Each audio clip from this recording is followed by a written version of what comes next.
You know, since the COVID pandemic, commercial real estate properties have really struggled to keep tenants, or some of them have even kicked people out. In March, we reported that business owners in downtown St. Paul in the Alliance Bank building received an email from their management company. It stated they can't afford to keep the building open and forced the businesses to relocate, closed off the Skyway connection as well.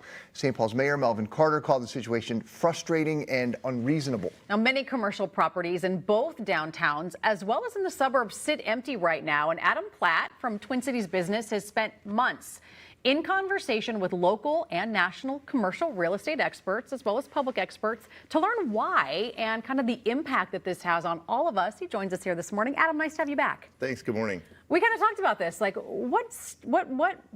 what made you want to look into this? What was it for you that was kind of interesting about these buildings that we all have and kind of the COVID pandemic and what we're seeing with them? Well, there's just been this sort of drip of information over the last 4 years in the news about problems in buildings, empty buildings, tax collections issues, property taxes going up in Minneapolis and St. Paul. And so we were just trying to get a handle, kind of get our arms around the story and try to explain it in a way that average people can understand, maybe, that you don't have to be a commercial real estate expert. There's a lot of specified terminology and data in that industry that they talk with a lot of acronyms, and we just were like, you know, how can we tell this story and figure out how severe the problem is? I think there might be some perception from community members that I can just hear, who cares? It's rich business owners who own those buildings anyway. It doesn't impact me. But that's not really the case, because there's a lot of trickle down when you talk about this situation. Right. Yeah, Chris, and what you're saying is correct. I mean, most of those buildings are not owned by your neighbor or, right, average Joe. And the people that are worst hurt in these situations do tend to be kind of faceless corporations and real estate trusts. The problem is when a building is underwater, so to speak, when it's worth less than its mortgage, it sets off a stream of downstream problems that do affect you and me.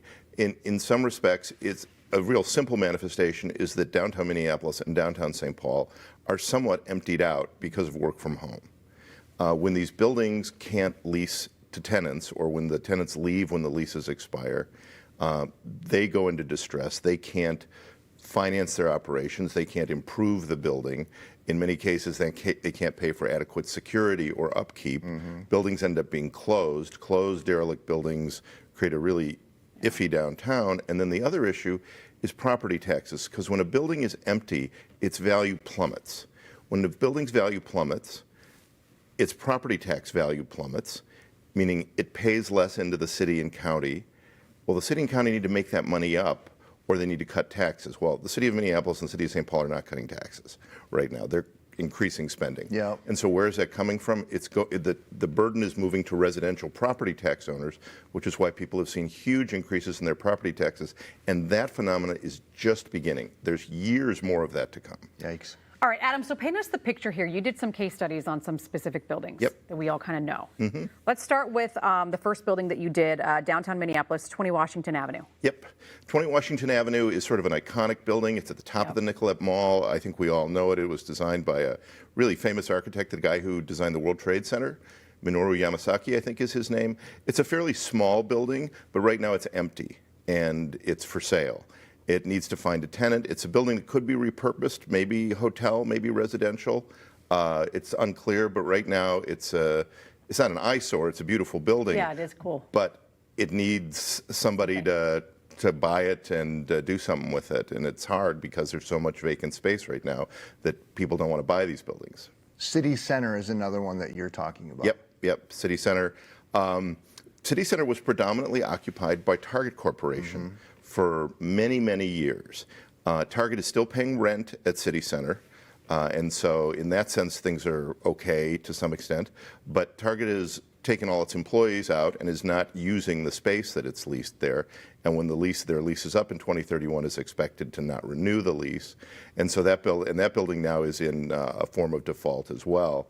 Its ownership group has not in conformance with its loan covenants, even though Target is paying its rent. So that's a building that's predominantly empty, not entirely empty, but predominantly empty. Well, and when you look at how much of the space of that building Target was renting to, almost 1 million square feet, I mean, that's tough for another business to come in. I mean, you need many businesses to come in to take that kind of space. Right. Target was in the top 3 of downtown employers. And so when a business the size of Target leaves the space, you need many other businesses to fill the space. And you're not just talking downtown. I mean, Normandale Lake Office Park in Bloomington also struggling. Yeah, that's an interesting one. That development complex is multiple buildings. It sold not too recently, and they separated the land from the buildings in terms of the ownership structure and the debt. It's kind of complex, and it's maybe not worth going into a lot of the detail. Now, that Normandale Lake is still substantially leased, but it's in default. The buildings are not current with their loans, and the ownership obviously doesn't want the buildings anymore, and so the future of those buildings is very much up in the air. And again, it's this phenomena, the question is, when do things level out? When do businesses stop letting go of space or stop downsizing their space in a way that allows these buildings' economics to stabilize? But that was, at one time the crown jewel of suburban office space. Right. And still is a lovely space, but it's in trouble. So you've kind of gone through some of the reasons of why we're sort of in the situation that we're in. But one of the things that you sought to do in this piece is to compare the Twin Cities to everywhere else to give people some context of how bad things are here.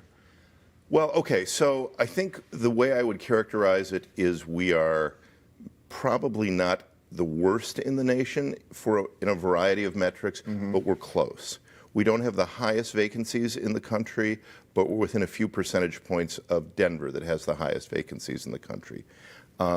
Depending on whose measurements you look at, we have among the highest rates of loans in distress or default.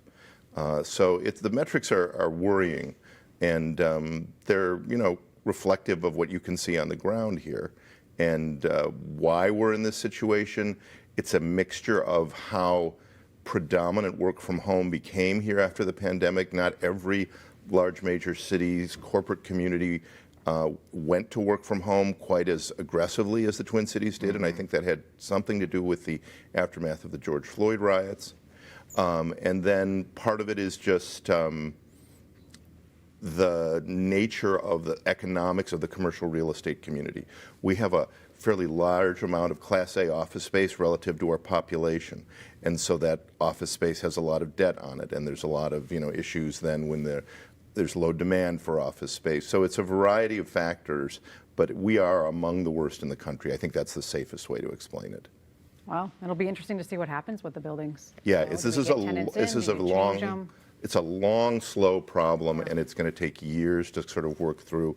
But there is still opportunity to kind of reverse things if buildings, if companies release space, bring people back to office, and people start using downtown more emphatically than they used to. Adam, thanks for stopping by. Good to talk to you again. Happy to. Thank you. Adam's full article is in the latest edition of Twin Cities Business, which is out today, and we'll post a link for you on MinnesotaLive.com.